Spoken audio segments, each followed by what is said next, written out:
જય Siyaram 3D picture તો બધાએ બહુ જોયા હશે ચશ્મા પહેરીને. આજે આપણે જોવાનું છે 7D પિક્ચર અને એ પણ ચશ્મા વગર.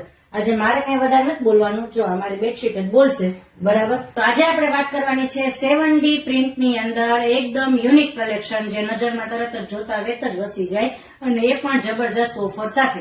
ઓફર શું છે એ જાણવા માટે તમે મને કમેન્ટ કરજો, બરાબર. ઓથેન્ટિક જયપુરી 9x9 ફૂલ જમ્બો કિંગ સાઇઝ ફૂલ સાઇઝના 2 પિલો કવર, કલર મટીરિયલની 100% ગેરંટી. તો હું તમને જેમ કહું છું તેમ આની અંદર અમારી પાસે ઘણા બધા કલર ઓપ્શન, ડિઝાઇન ઓપ્શન છે. બધા તો હું તમને નહીં વિડીયોમાં બતાવી શકું, પણ એક બે બતાવું. તમને જે કોઈ પણ પસંદ આવે તેનો સ્ક્રીનશોટ લઈ તમે વોટ્સએપ થી ઓર્ડર કરી શકશો. વેબસાઇટ અવેલેબલ છે, શોપ વિઝિટ કરી શકશો, અને વિડીયો કોલ માટે અપોઇન્ટમેન્ટ લેવી જરૂરી છે. જો આ એક સરસ મજાની હાથીવાળી પ્રિન્ટ છે. તો આવું યુનિક કલેક્શન બાલાજી હેન્ડલૂમની અંદર આવતું જ હોય છે. તો ફટાફટ આવું કલેક્શન જોવા માટે અમારા પેજને ફોલો કરો, આ રેલીને સેવ કરો, અને એ લોકોને શેર કરો કે જે લોકોને આવી 7D પ્રિન્ટ વાળી બેડશીટ છે એ બહુ ગમતી હોય અને પોતાના રૂમને એકદમ અલગ જ લુક આપવો હોય. Thank you.